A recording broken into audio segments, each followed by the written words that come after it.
Hello, Ian Haggerty. Welcome to Life in a Garden Online. Thank you for joining us. It's lovely to have you here. Cool. No, thanks for having me. I'm really excited. Kind of nervous, but Are you nervous? Why are you nervous? Mariana bites, but everybody else is fine. I'm just, I've never Waar's done nou, anything like this before, so yeah. waar's nou daar die tollievarkie, né? Let me see. Ja, wys vir ons 'n tollievarkie. It's a guinea pig. Guinea pig. Hey, so look. How cute is that? It's a hairless guinea pig. And its name's Kai. And it's just had its nails done. Why does somebody have a hairless dog and a hairless guinea pig? Living on a farm, you cannot believe how nice it is to have a dog that you can literally smack its fleas with a fly swatter. Okay, I'm kidding. I don't do that. Did you see that my mouth was hanging like open? Like, oh, did you say that? Oh my God. But actually, they very rarely get ticks or fleas. Well, they don't get fleas, but if they get ticks, you can actually see the ticks straight away, so you can just pull them off. So, yeah. But I mean, very easy to keep clean. They get ticks often. Yeah, because there's a lot of sheep around, a lot of cattle. So yeah, if you go out take them for a walk or something, they will pick up ticks. So do you live on a working farm? Yes, yeah. So a cattle farm? Free range? There are cattle, but they don't belong to us. The farm sort of rented out. So there's someone else who keeps their cattle here. Okay, and the sheep? And the sheep are ours, yeah. Well, my parents-in-laws. Okay. But I sort of also look after them, every now and again I'll have to help inoculate them and everything like that. So, yeah. So you put on your wellies and you become a sheep shearer?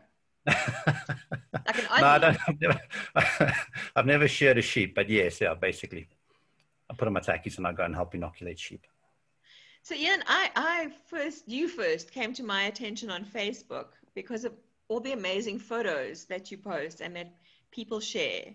So I kind of stalked you because also I like a bit of hottie on my timeline as well. But the photos were the best part. Okay, nothing personal, but the photos were really amazing. And you posted really amazing photos of bees. Those really close-ups of bees are just outstanding. I love them. Thanks. Yeah. Can we just talk about where you come from and who you are? Because are you South African born? No, born Durban. Oh, Addington Durban Hospital. Yeah. Go Sharks. Go Sharks. But you lived overseas for quite a while as well. I spent 8 years living in Scotland.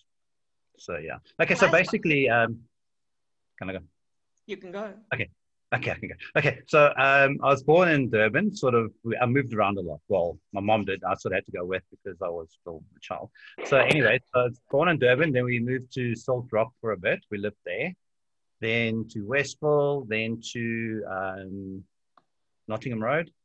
And then sort of living on a farm sort of between Escort and Moy River out towards Giant's Castle. Yeah. And then I went to boarding school when I was quite young. I think I was only in class 1. I went to King's School in Nottingham Road. Fabulous school, really. It was actually a multicultural school. So back then that was quite quite risque, shall we say. Yeah, it was. And they were followed by the government and stuff like that. It was quite hectic sometimes. So yeah, and then I went to an agricultural college, and then I went to St. Charles College in Pietermaritzburg. That's where I matriculated. Why an agricultural college? Basically, I was going to take over the farm because obviously living on a farm, and then I struggled at the agricultural college. My grades just took a nosedive because it was very much based around agriculture and stuff like that. Strange. And I know, right? I mean, geez, what were they expecting? But yeah, it was one of those ones where you get up at 4 a.m. to go and milk cows, and then you still have to sit through classes and stuff. So I just end up sleeping in class, and then my grades just went. And then I was really small, so I was bullied a lot. So yeah, but then I went to St. Charles, and then that was a brilliant school, and I matriculated there. I gather St. Charles was no longer agricultural. No. That was sort of like a private school, but not one of the posh private schools. Yeah, we had Hilton, the guys up on the hill, they would sort of look down at us St. Charles. And we'd be like, yeah, St. Charles. So yeah. Although now it's actually a really, really good school. So it's actually, Okay, doing really going to well. those schools can set you up for life, though. I mean, you know, No, absolutely. Yeah, it's with your the friends you connections make. mainly. Yeah, yeah, it's with the friends that you make. Yeah. And then, Ian, what happened after school? Okay, after school, I actually lived on the farm for a further year, and then the farm was sold. So then I moved to Johannesburg, Why and Joburg? Why not Cape Town? um, I know why not. She's my friend actually moved down to Cape Town. I was thinking about it. But actually, my mom was living in Joburg at the time, so it was just easy to go stay with her for a bit, and then until I could find a place of my own to stay.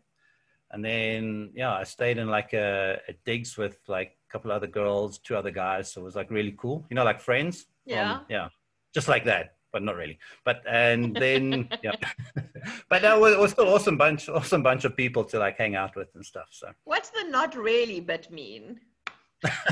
well, Friends is like a TV show that sort of, you know, so I Oh, mean, it like wasn't that quite, kind of friends, but not okay. With you, yeah, I've yeah. caught up now. Okay, good.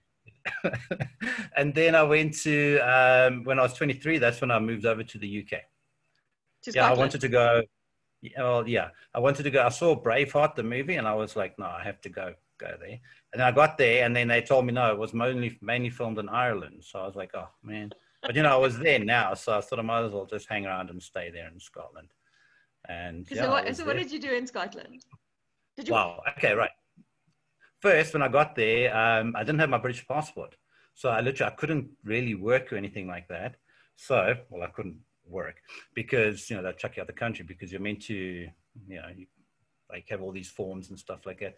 And even one of my friends got there to the border and they said, no, you can't come in. So they literally kicked them out and you had to come back to South Africa.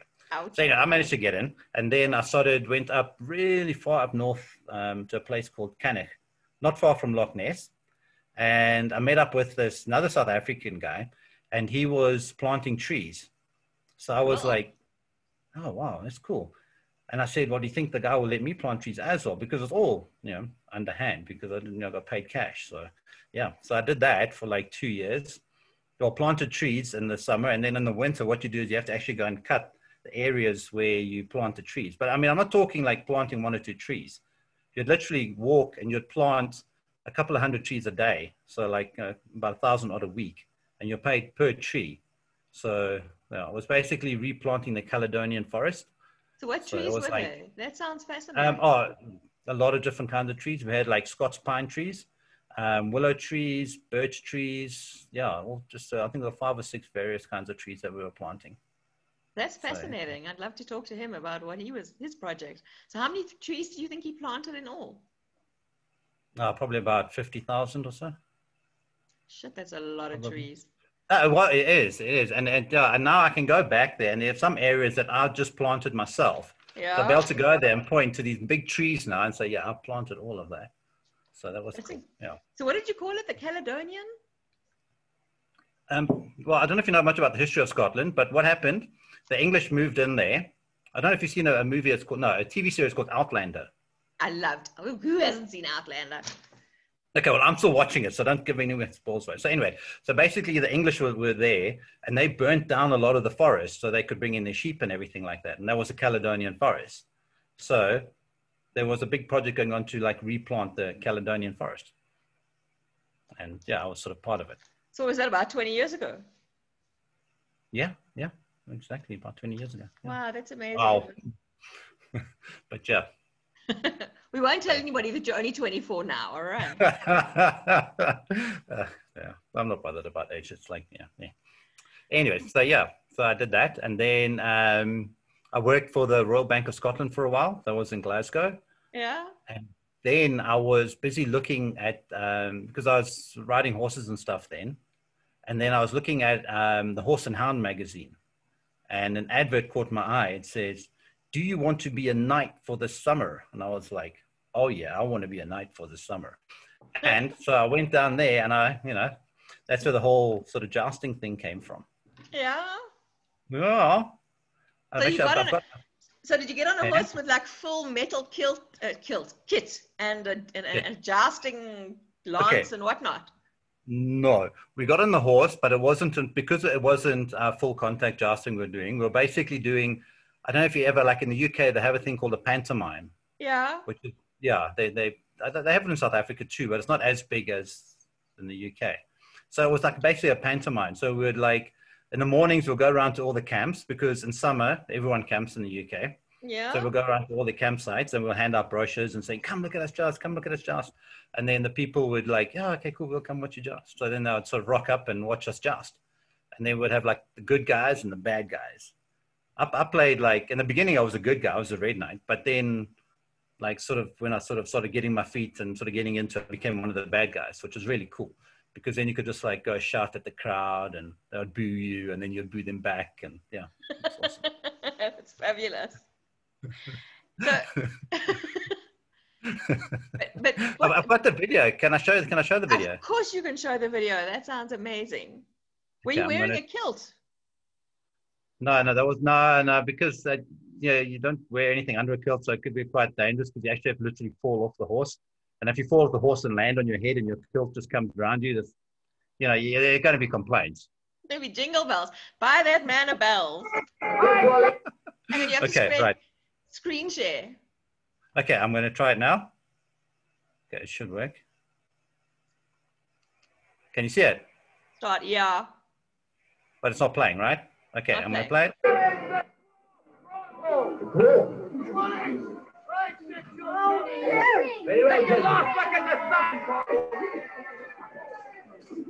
David Cristiano Provo will face Sir William Wallace. Gentlemen. Oh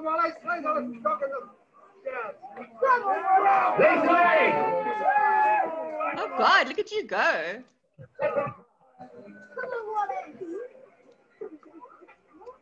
Gentlemen, raise away.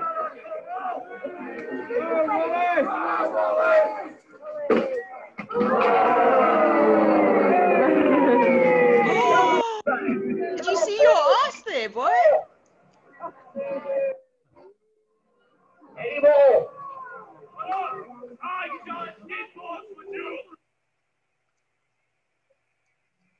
You look a bit haggard there, Mr. Haggerty. I had long hair then. Yeah. Oh, there we go. I'm back. Screen sharing has stopped. Okay, cool. Sorry, I'm still working out. So tell us what we saw there. You getting knocked off your horse on your ass. On my head.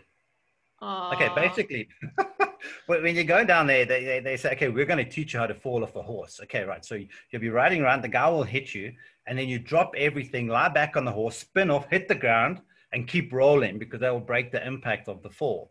So what you saw there was my attempt at falling off a horse, hitting the ground and breaking my fall. But literally, I used my neck to break my fall. I thought that would be much easier than, hitting the ground and rolling. I mean, who wants to do all that when you can just land on your head? So, yeah.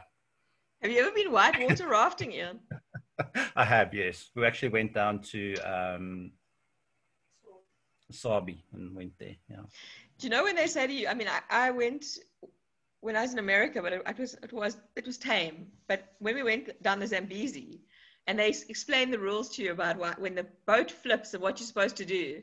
So now you're wearing the life jacket and you're wearing the helmet, and the water's so the life jacket's doing this and the helmet's doing this.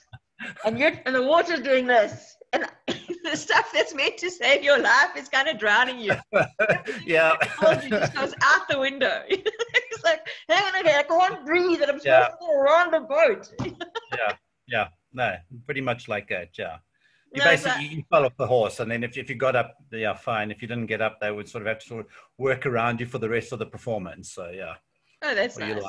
It actually did happen to me. I was riding a young horse. So as I came off his back, he sort of bucked up. I flew up in the air, then he double barreled me in the back. Oi. So I was lying there, totally winded, couldn't move. And just after I fell off, a guy was meant to come and hit me with a mace. So I'm lying there, and he's coming running at me with the mace. I'm meant to roll out the way.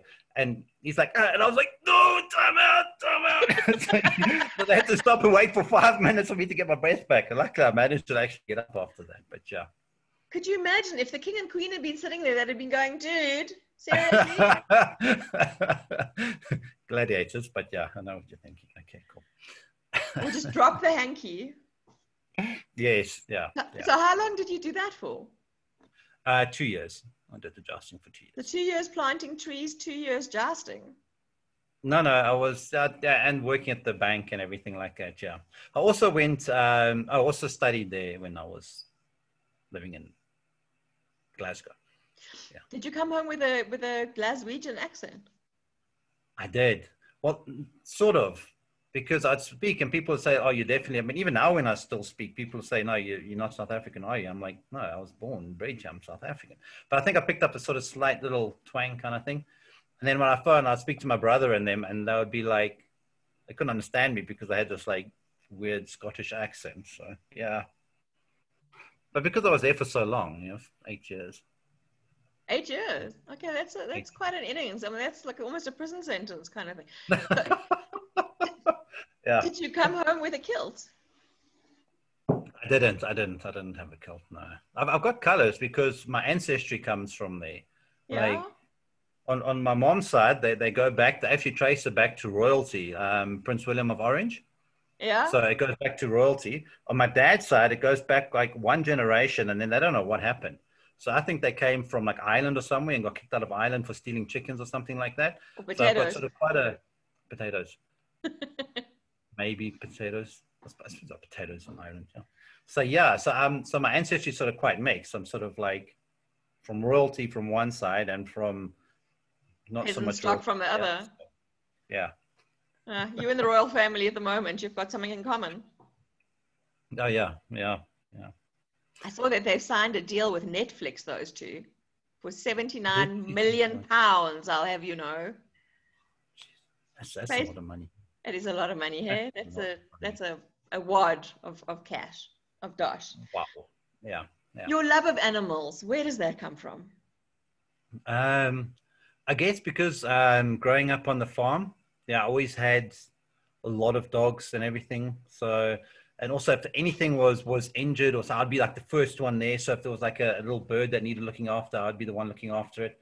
If there was like a dog that needed help, I'd be trying to help it. So I think that's pretty much where it comes from. And then when we moved out here to the farm here in Secunda, there was a big need for like an organization, like because there wasn't one. There was just the SPCA, and they sort of pretty much underfunded. They couldn't do a lot of the work. They didn't have the manpower. So myself and my wife, we wanted to start like a non-profit, like charity kind of thing. Yeah. And we spoke to a couple of vets in the area, and they suggested, well, actually speak to these other people. They are actually looking also exactly the same thing as what you guys are doing. So we got in touch with this other couple, and they were starting up this other organization called Little Paws, Big Hearts. And so we sort of joined up with them, and then we started doing outreaches into the townships and stuff like that. And that's where we just saw the need was just so much bigger than what we expected. But so we'd go in every second week, and then we'd distribute like food and medicine, and if any dogs needed help, we'd take them to the vets and everything. So and since then, there's now about 4 organizations that have sprung up in the area because of this one. So and I'm actually no longer part of it though. So it got too much for me going into the townships and stuff.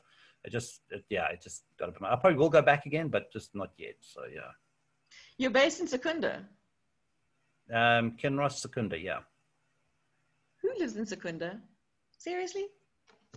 Only people who live in Secunda are, I have no idea. No, it's about 35 k's from Secunda, so I'm not Secunda, I'm Kinross. Is that kind of like keeping the Scottish a bit alive there? Kinross. Scottish. Oh, English, right? I'm Scottish, I'm not English. And then you married a farmer's daughter. Yes, yeah. Clearly farming is in your blood. No, absolutely, yeah. I know. Worst possible thing to do in South Africa, but hey, here we are.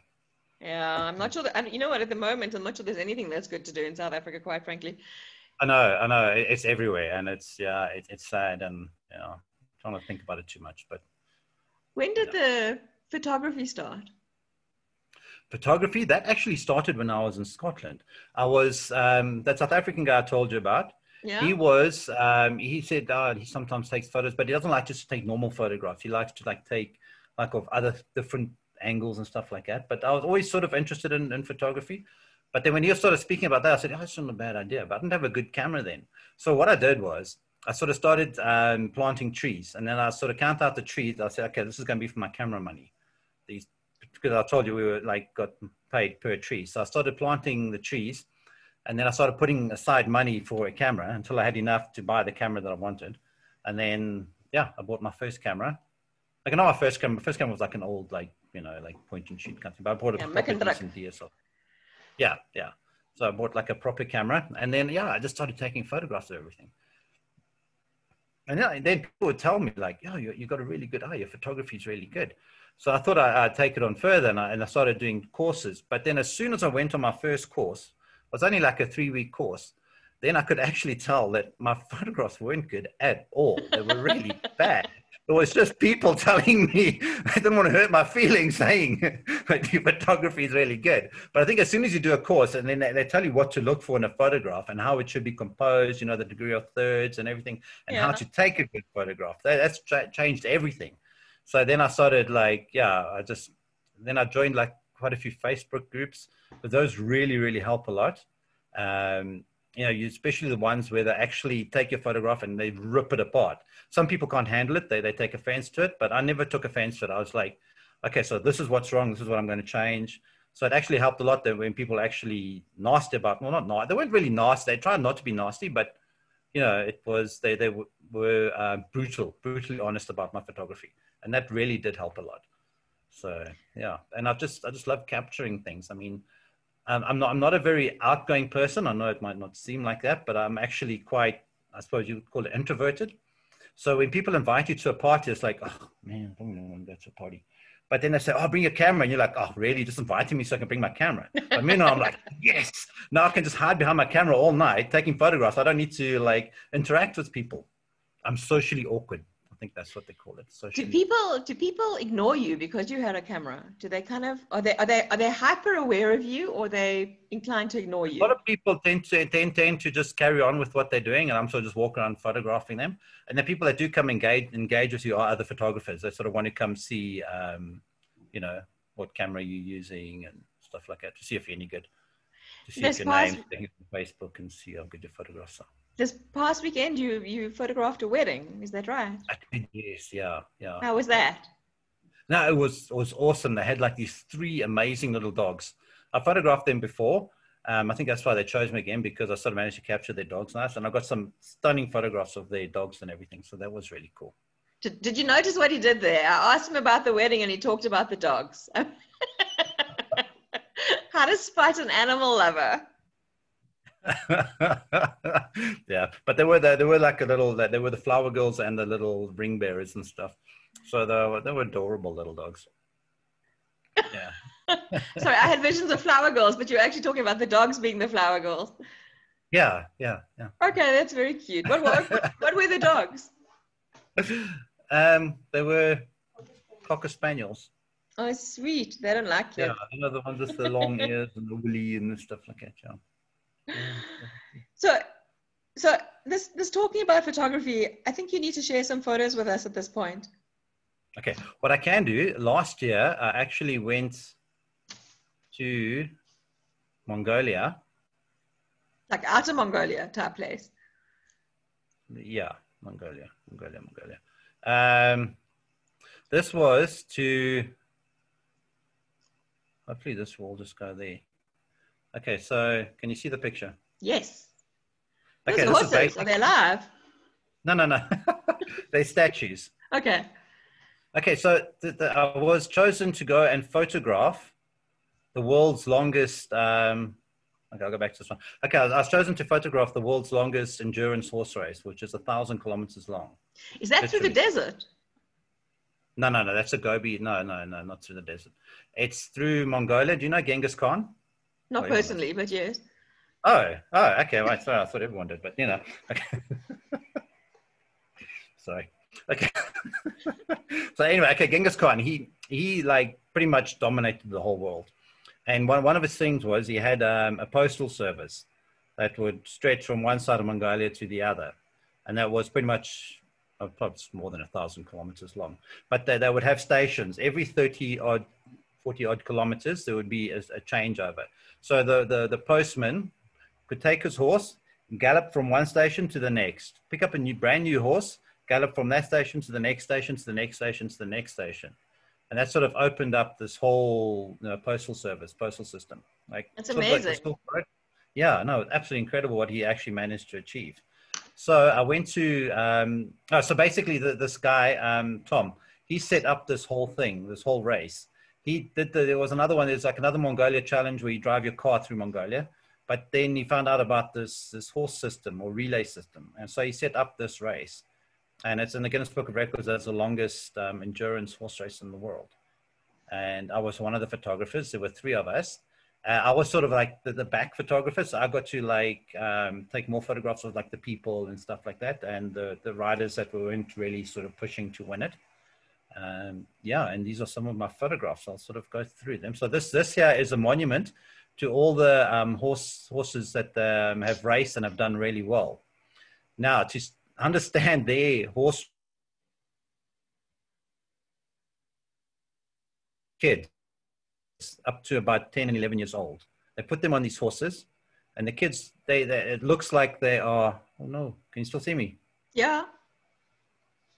Oh, cool. So it just says internet connection is unstable. Okay, cool. So anyway, so they put these like 11-year-old kids on these horses, and basically these kids are pretty much born on horses, so they can ride anything. Some of these kids are riding bareback, just with like a halter, and these horses they ride out for about say 15 kilometers. They stop, they all turn around, form a line, and then the guy sort of waves his flag. As he drops the flag, they just take off, galloping. These tiny little kids, like 10, 11, 12 years old, just on these horses, and they love it. The horses are all like, but the Mongolian horses are a bit smaller than our horses, but they gallop all the way back to the finish line. Absolutely incredible. So these horses here did all really well during they call it the Nadam. And it's a very big thing in Mongolia, these Nadams. And then afterwards they'll have like these guys, they'll play games on their horses. So he has to go down, I don't know if you can see there, that's a whip. So he has to gallop along, and then he leans off to the side of his horse and he picks up this thing here that's lying on the ground. And yeah, the next guy has to do it as well. That's quite an amazing action shot. Yeah, I had a 85mm lens, so I was literally really close to these guys. If they carried on going straight, they were going to flatten me. But I wanted to be up close to like the action and be able to capture it like a portrait shot. That's another thing when I shoot this sort of photography, I don't use a big long zoom lens. I like to be up close to the action. So you get sort of more of a portrait effect than what you would get if you're using a zoom lens. I don't know if that makes sense, but yeah. That makes sense. Okay, cool. Yeah, this is one of the riders. There's about 40 riders they get, and only about 20 odd will finish. So 1,000. So is it on one? Are these guys on one horse, or do they also change horses? No, they change horses every 30 to 40 kilometers. So I mean, are they their own horses, or they just get any horse? No. Okay, so basically a whole bunch of international horse riders from all over the world. They will pitch up in Mongolia, and then at the start of the race, they will be given a horse, and then they'll ride that horse to the first horse change, where they'll be given a new horse. So it's really your your riding skill. Is this guy learning how to fly? Okay, what happens? Okay, this is one of the the Mongolian guys. They will get on the horse first. So they'll put on the saddle and everything, and then they'll get on the horse, because these horses are semi-wild. And then they'll get on the horse, and then the horse will, and normally they just ride around, and the horse gets used to it. But now, because the saddle has this little bag on the back, it sometimes causes the horses to buck. So that's what happens here. I mean, you hardly ever get a Mongolian actually falling off the horse, but obviously you can see the action here. He came off. Bam. So yeah, and so sometimes the horses, they sort of like, yeah. I mean, look at that guy. But this guy, I mean, you'd think he, would be dead. But no, he just gets up and he jumps on the horse again. The look on his face tells a completely different story. I know, yeah. It's like, oh. Ian, there's a question here for you. He was my, He was your? My driver. So I was given a driver and an interpreter. So he can't speak English. But he was like, and he wanted to get dressed up, and so I could take a photograph of him standing by the horses. So yeah, that's So Sandy really cool. says, stunning Yeah. pics. How much editing do you do afterwards? And do you use filters? Filters. Filters indeed. Currently, it's No. not Instagram, Sandy. Okay.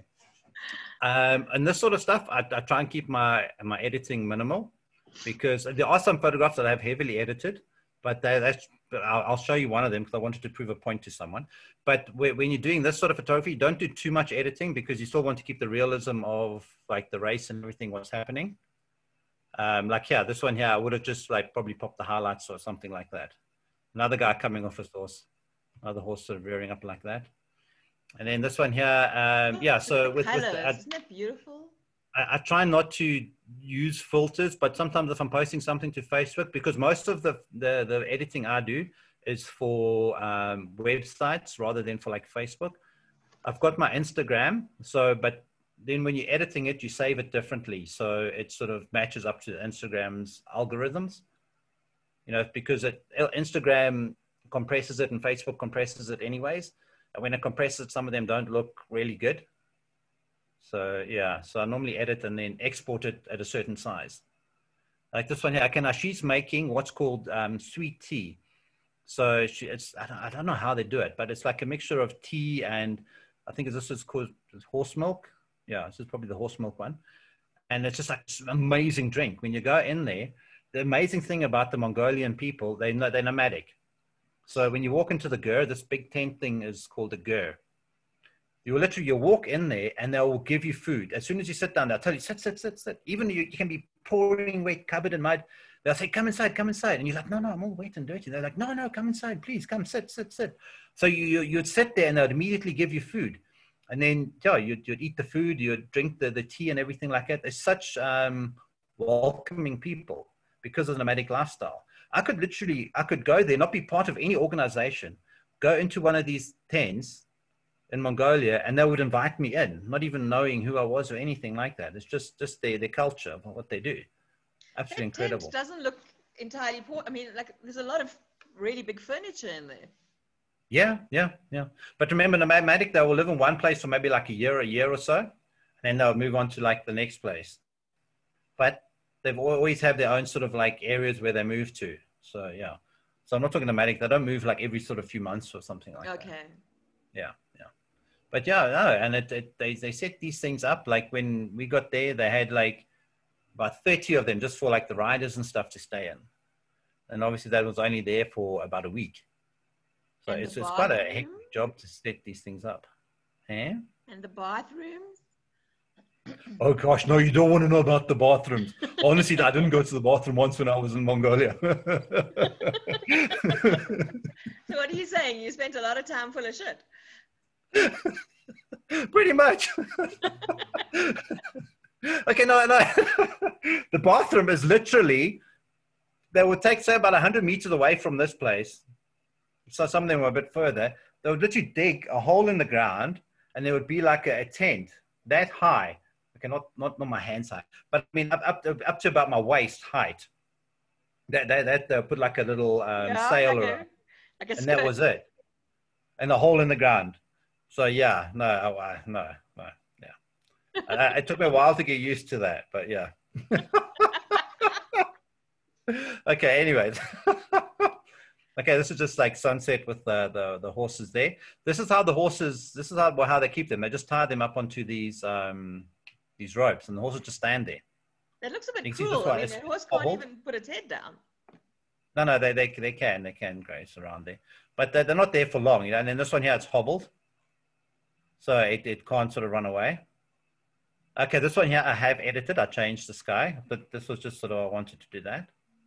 But this is how they live. These are actually wild horses. Okay, I'm saying wild horses. This one's got a halter on it, but they have these like groups of wild horses that just sort of roam around. Okay, this is more inside the ger. Some of the Mongolian guys. Some of the food they have. This is called hoshu. It's sort of like a mince pie kind of thing. Really nice food. They always have sweets around. What do they eat? This one. Okay, what I ate when I was there is when they first told me I was going, I sort of looked it up and they said what they do is they take a goat, they chuck it in boiling water, and then they eat that. And you literally eat the whole goat. Nothing's wasted.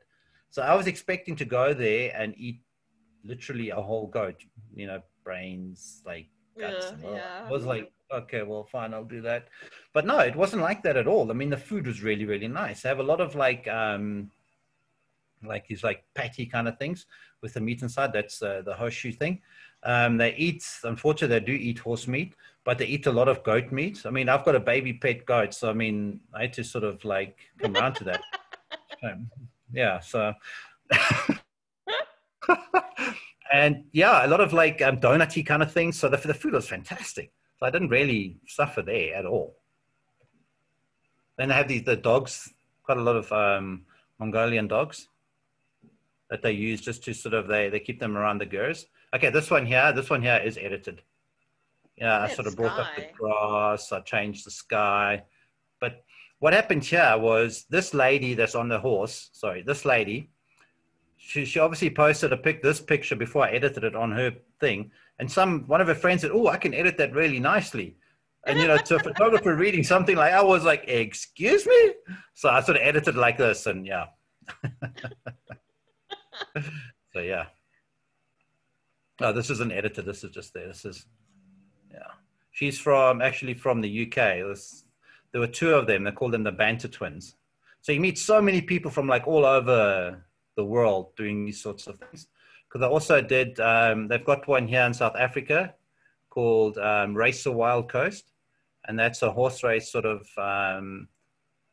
the wild coast, along the beach of the wild coast. Absolutely also incredible. I've got photos. Do you want to see those as well? Of course. I also want to, I love that. Yeah. That's amazing. Yeah, unfortunately, they've gone there. I mean, back in the day, they used the horses. Now they've sort of gone a bit more modern technology. So that's the 11-year-old on the motorbike. Yeah.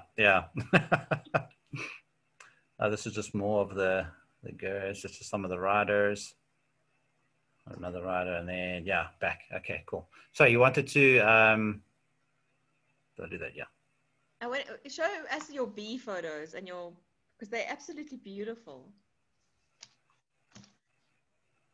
Bee photos. Oh no, did I put my bee photo? I did put my bee photos on. Oh, I've got the mice ones. Just hang on. Can you still hear me? Yep. Okay, cool. Sorry, I don't know whether I disappear or not. I just want to quickly grab them because I put my other photos in there. I know I have the bee photos. Well, put whatever you want up. As long as you put the bees up at some point. Okay. You will do this, I will do the bees. The bees' knees. Okay, these were on... No, they weren't. I'm lying. Okay, right. Now I've got them open, so I'll go there, and I'll go I'll open it big. And then I'll go there, and then I'll go screen share. And I'll go there. Ah, there we go. Can you see them? Happening, yes. Okay, cool. So these are my bee pictures. They are amazing. If I open up them big, no, I don't know if I'll lose you then. I might lose you. Okay, cool. Yeah. So these are my bee pictures. Because what happened here was I sort of went outside and the tap was leaking a little bit. And then the dog sort of went and sniffed there, and then he sort of pulled back. And I was like, what are you sniffing at? And I went out and looked, I just saw all these bees, like loads of them. And they all just started like drinking the water, obviously. And I put them on another side, and somebody said, I must put out a bowl with stones in it, and they will come sit on the stones and drink the water. But that never happened. So I just left them here on the grass doing this. Yeah, as long as you never put out honey water for them, because you can't give them honey water. Oh, okay, no, it's just normal water. I love these photos. They're just so amazing. They kind of like give you an insight into the life of a bee, Yeah. No, bees are incredible little things, eh? Okay, and then I've got these other photographs. If I say stop share, no. I don't know if I can open up. Will you still see this? What lens do you use for these close-up? Can you see this one? The hose pipe. No, Okay, no, wrong photograph then. Okay, now I'll have to stop sharing that. I'll open the other one. What I use is I've got a Nikon D700 camera. It's quite a older camera. It's like, what, 12 odd years old. And then I use a macro lens for it, but it's a DX lens, so not the FX lens. So I get like, I have to crop it, else I get the light shadowing on the outside. It's not too bad though. There.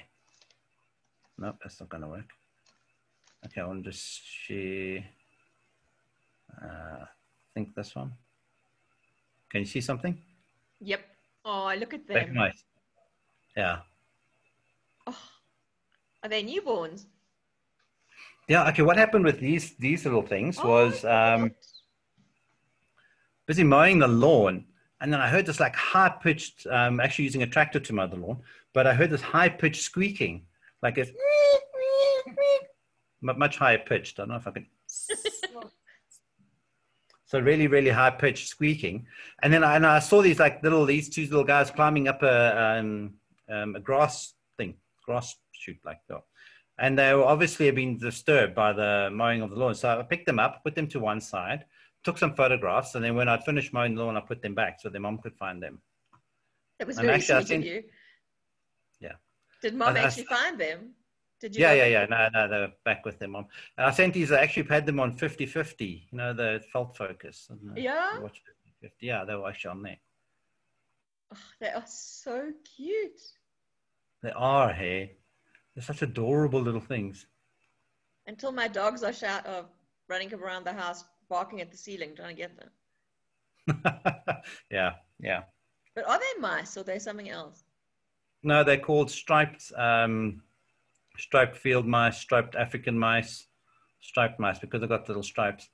I put them on an international group and people started fighting with me and saying, no, they're chipmunks. I'm like, we don't get chipmunks in South Africa. No, I know what a chipmunk looks like. Those are definitely chipmunks. Fine, they're chipmunks. Chip and Dale. So yeah. Hello, Chip and Dale. Oh, they are just too divine.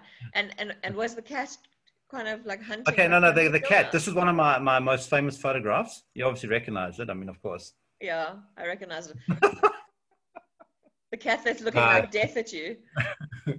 This actually won me quite a few awards, this photograph, because it's, I don't know. I was photographing a friend riding a horse, and this cat was sitting on the pole, and it just started walking towards me. So I just sort of moved towards it and just started taking photographs, and I managed to capture this one here, which is actually, I won a whole Montego hamper because of it. So. A Montego hamper, no less. How long did you keep fed on that for? Yeah. Your hair looks fabulous. Montego must have agreed with you. I've still got hair, and I'm like, this is my chicken. You know my chicken. Yeah. The famous photograph. But that's a rooster, right? Not a chicken. Aren't they the same thing? That's a rooster, yeah. Yeah. That's because they're skinny pigs. I haven't posted this to anyone there because they look a bit worried, so I didn't want people to think I was tormenting them. But I wasn't really. They were perfectly happy. But yeah. They look quite like intense, dude. I love the way they're both in the same position. Yeah, I know. It's like a little. It's like they're like getting ready to do the flamingo. What is that thing in Wax On, Wax Off in the Karate Kid when he's standing on one foot and he's all ready to go? Oh yes, yeah, the crane or something. Yeah. Yes. Okay, this is from Mongolia. That's Genghis Khan. Is that a real statue? It's massive. You can actually see the people there. Oh wow! A massive statue, and you can go up inside him. Yeah, and you can go sit there and take photographs. That's incredible. What's the view like? Did you go up? Yeah, I went up. Yeah, no, Mongolia isn't. It's a beautiful, beautiful place, but it's pretty much like the Karoo, but green. So. You mean they have rain? They have rain and they have green grass, yeah. But there's nothing else, It's just literally just. Okay, these are two rhinos that are actually at Sasol. Don't know why they're here, but yeah. Gilda wants to know, how do you got the field of vision so shallow for the cat? Oh, it's just your settings. What you do is if you want something like that, then you'd put it on, or depending on fast your lenses, that lens was an f2 lens. So I took it all the way down to f2. That's your aperture. So what you do is you make the aperture really small. So no, you make the aperture really big. Sorry, my bad. So it captures that initial thing. So everything that's close to you is going to be super sharp and focused, and everything behind it is going to sort of be blurry. So yeah, that's, you put on f point, like whatever you have. I've got another lens here that's a 1.4, but yeah, that's quite difficult to get focus at 1.4. So yeah, but then everything else behind it is going to be sort of blurry. Did you actually remember to take pictures of the friend on the horse? Pictures of that? Friend on the horse. Yeah, no, I always check pictures. Yeah, absolutely. So yeah, I don't know if you want to see. Is there anything else? I put a video on. I don't know how much time have we got left. As much time as you need. None of us are rushing away. No one's like falling asleep yet, I hope. No, but anyways, no, okay. I hear the snoring. I still have to make custard and gravy, but so you've got time. You still have to make custard and gravy? Yeah. For clients for tomorrow. Oh, okay, cool. Oh, so they get custard and gravy. Well, they get custard with their Malva pudding and gravy with their KFC. Nice. Okay, race okay, I'll just quickly go through some of these photographs. There's not a lot. Some of these I have edited. So, but these edits were I was just actually practicing, so it's not that spectacular. But okay, now this is down at the Wild Coast. Oh, this is my best selfie ever. Okay, basically all these people here, all the international riders that came over to South Africa to race, except for Mandi. He's South African. You mean the token black guy? Yeah, the token black guy. He actually won it, eh? And this guy here, he owns a restaurant in Melrose Place called Hell's Kitchen, I think. Hell's Kitchen, yeah. He actually rode it. He didn't do very well in it. But yeah, and then they're all international riders. And then, yeah, like she's from Germany, Australia, Canada, America, Australia. Did you use a selfie stick? Okay. I didn't. I was just with my phone. Best selfie ever. Yeah. And then, yeah, she's from Switzerland. And this is me sitting on a horse taking a photograph of these guys here. This is Barry Armitage. He's actually not famous in South Africa, but he actually won the Mongol Derby. He's run it a few times, and I think 3 years ago he actually won it. He set this whole thing up, this Race the Wild Coast thing. He's based down in Cape Town. He did a ride from somewhere to Cape Town, like about 1,000 kilometers, 1,500 kilometers, him and his friend. I just did it for fun, just on like a couple of horses. For fun, huh? Yeah. Another one. Guy from the UK. That's Brett from Australia. But yeah, it was just, this was like a really fantastic race. Oh, look at that. Yeah, I love that photograph. She's changed her she used to use this as a profile picture, but now she's used another one that she got when she did the Gaucho Derby, which is another big horse race. Yeah. South America. Yeah, that's brilliant. That one. I like that one. It's gorgeous. I love the mood. Yeah, it's absolutely incredible. Yeah. So yeah. Are you jealous at all these people while they're riding horses and you're taking photos? No, not at all. Because afterwards, I would normally do some sort of ride. With this is hectic. I mean, they come off there bruised and battered. After about the first day, the rest of the time they're in absolute agony, and you can see it. It's more of a mental thing. You have to have the physical attributes to be able to do it. But even if you have that, you can ride every day. You have to have the mental capacity to be able to compete a race like this. So yeah. Okay, I've just got one video. Can I quickly share it? You can quickly share it. I took us in Mauritius. So clearly you read. I do read. And you like Stephen King? I do. Catch-22. What else is on the shelf? Oh, wow. Can you see it like clearly? I can only see it like blurry in my thing. I can also see it blurry, but I happen to know what it says. Okay, cool. Can't read anything else. There's a lot of sci-fi books there. Yeah, Jeffrey Archer's, quite a few Jeffrey Archer actually. I met him. He's a bit of a wanker. Excuse my French, everyone.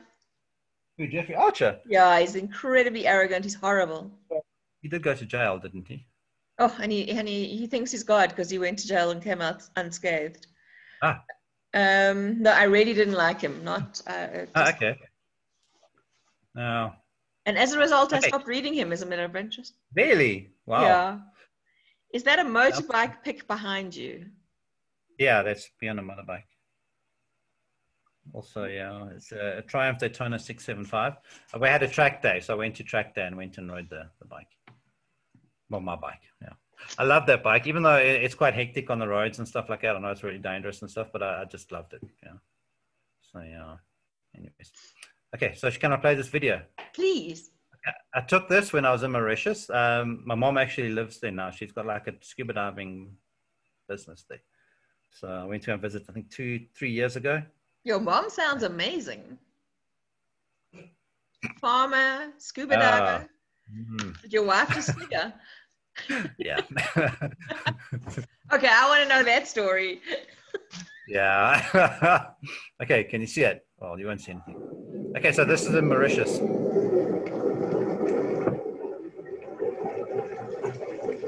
Okay, hopefully it will. No, what's happening? Okay, something's wrong. I'll skip forward a little bit. This isn't the wrong video.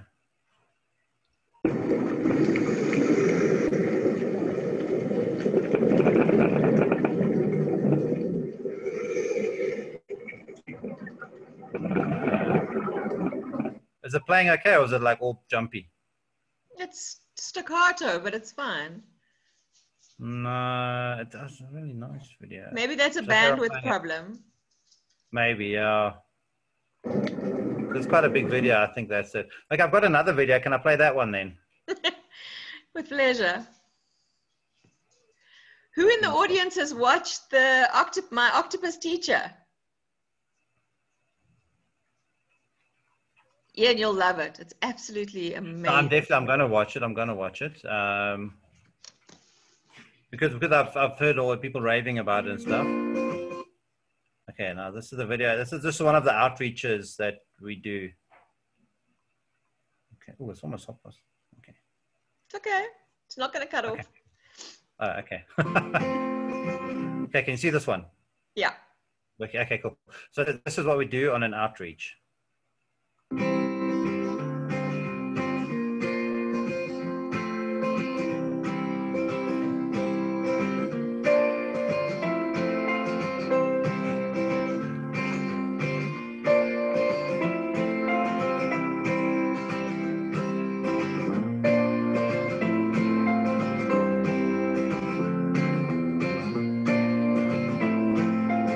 Like the cat box.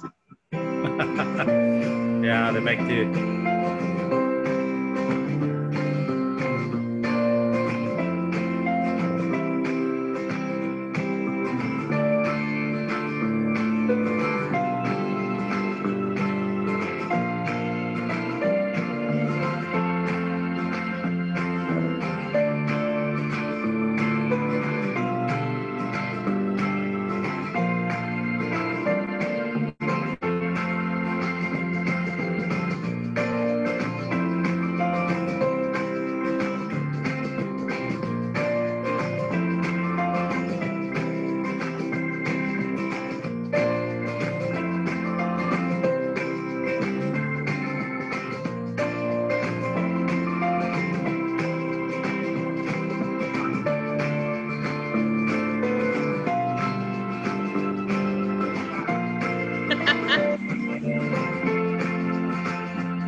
starting to feel sorry for that cat, Ian.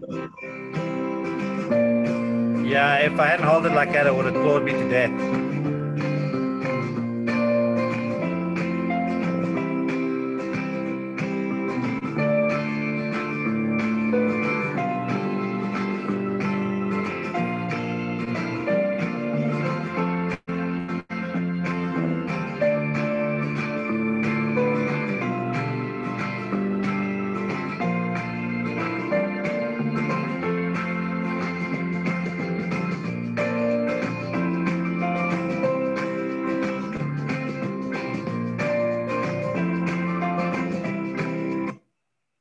Nope. That's cute. Nice way to give back to the community. Yeah. Stop sharing. Okay, cool. Yeah, so that would go out like every sort of second week and do that. It still happens.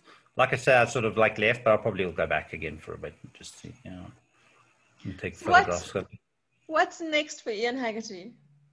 What's next for Ian Haggerty? I've got quite a few adventures that I'd really like to go on, but obviously now with this whole COVID thing, it's kind of put a damper on that. Obviously, they didn't have the Mongol Derby this year. So next year, they're actually going to run it twice. But I'm not sure if I'm going to actually go back and do that again. I'll just have to see. I wouldn't mind going and photographing the Gaucho Derby if they have that, because that's down in Patagonia. Lovely. So that's the scenery. It's just absolutely amazing down there. And I need to go to Mauritius. My brother's there and my mom's there, so I'll have to go and visit them. I mean, I would have moved there, but then taking all the animals would just be a bit of a mission. So I'm just going to be around South Africa for a bit longer, I think. Well, then I suggest you don't get any more animals. Otherwise, you're never going to No. I put a damper on that. No. I believe life in Mauritius is very expensive. It's not a cheap country to live in. It depends on where you're staying. My brother was telling me, like, if you want to live near the beach, the rents are ridiculous. But then you can get like a 10-hectare place for like very little money because nobody wants to live there because it's too far away from anything. And I mean, in Mauritius, everything's really close. So I don't know, but yeah. But no, that's still like maybe 5 years or something like that. So, how old are you? 47. Okay, so you've got time. It's not like rush into anything. I must be honest. The thought of packing up and going somewhere else and starting all over again, it's the most horrible thought. Yeah, I know. But the thing is, where are we heading now? I mean, it's like you keep hoping it's going to get better, but it's like, is it really going to get better, or what's going to happen now? So I was talking to a friend and he was saying, well, what's the tipping point? For like some people, they get like hijacked or whatever, and that's the tipping point, they're out of the country. Other people, they sort of like waiting for the tipping point. So, so when do you know it's here? When do you know it's time to leave? I mean, that's the thing here. Yeah. I mean, I have options, I've got the UK, I've got a British passport. So I love South Africa. It's just such an incredible, beautiful country. It's just being, destroyed by, corruption and stuff. By corruption, exactly. And violence. Corruption. That's a knock-on effect. One of the questions I asked you earlier was, do you not feel vulnerable living on a farm? You have to take precautions. I mean, obviously, we find the police, they say, no, we can't send anyone, we don't have any vehicles. Or they come here and you have to give them a lift to town because they've got a flat tire and their spare is flat. So you have to rely a lot on your neighbors and stuff like that. And I don't really know my neighbors. So do you not have like a neighbor network with a, we have WhatsApp groups and stuff like that. But still, I sort of mute because... and all the dogs sleep inside, so that's actually the big thing. I mean, if you have dogs outside, they're vulnerable, so all the dogs sleep inside at night. So I'm well aware if anything's happening outside, the dogs wake me up and bark and stuff. So are all the dogs hairless crested, or are there like some big dogs? No. I've got ones with hair. Ellie. I had a dog called Ellie. Oh, come here. She's very shy though, so I don't know, and she'll probably yelp when I try and pick her up. Hey, hey, on your bed, on neck.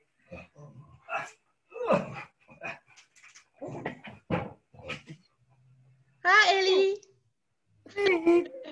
So this one here, I found her at work on the side of the road. She was just like this little puppy that was just covered in mud in like a ditch. So I picked her up and she was covered in mange and I I've got some before and after photographs, but I don't have them on my computer, unfortunately. It's fine. We don't. It's And very then, sad to see dogs in that condition. We don't mind.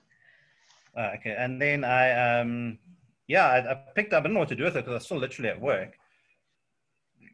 So I took it to a vet, and the vet said, no, if you take it to SPCA, it should be put down because of the mange. So I was like, oh, no, I don't want that to happen.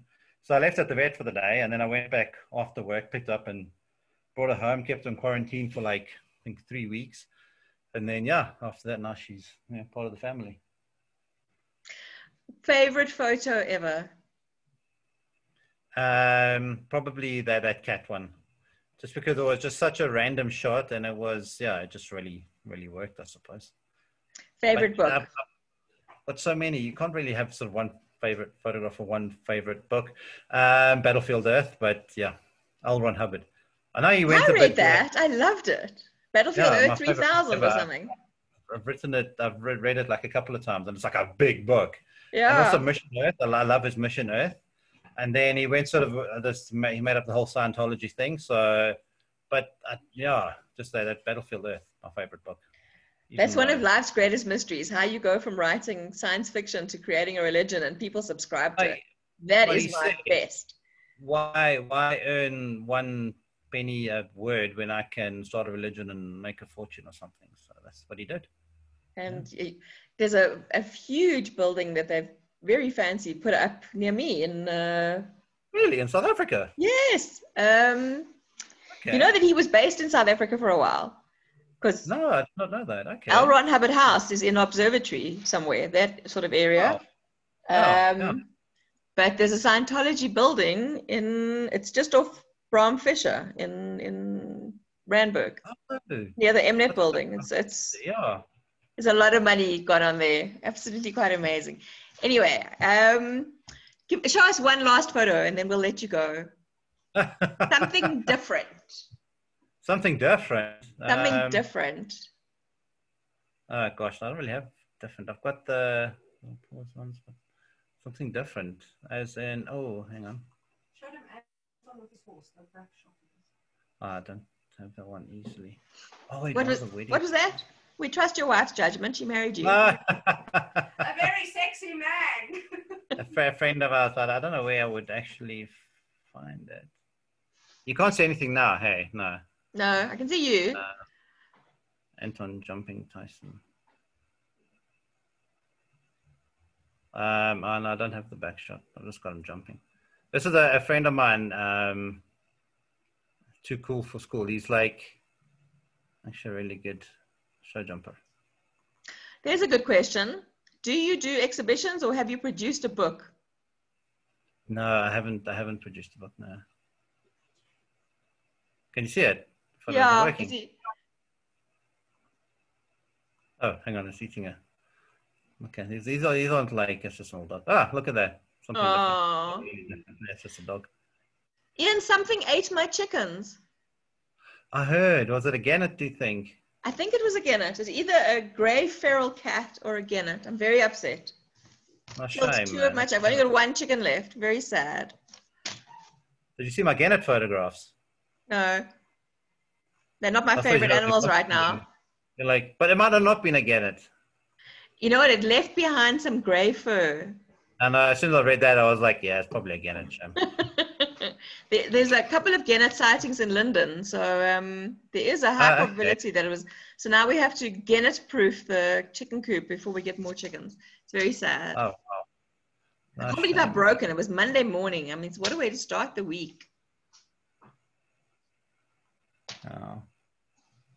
I've got this one photograph. It's not really different. It's just me though. Oh dear. Yeah, sorry. That's all of that. Who shot the picture of you and the rooster? No, I did. I have a remote. Yeah. Trigger. When I was doing CrossFit, can you see it? Yeah. Okay. Yeah. Very intense. Very intense. Trying to look all macho. Macho. Yeah. Unfortunately, the shorts let you down, dude. Yeah. Yeah. So anyways. Ian Haggerty, it's been wonderful talking to you. Thank you so much. Love your pictures. Thanks so much. And thanks so much for having me and for entertaining me and stuff. Such a pleasure. Fun. And I look forward to seeing more photos on Facebook. And you can cool. follow. I'll join them. You can follow Ian on Instagram. He is on Instagram. I'll share the link and you can have a look. And like I said, tomorrow night, I'm leaving my comfort zone and talking to Afrikaans author Sydney Gilroy. And that should be very interesting, but we will conduct that interview in English. He speaks perfect English. Everybody, thank you so much. Have a great evening and good night. Thanks everyone for watching. Bye. Bye. Bye.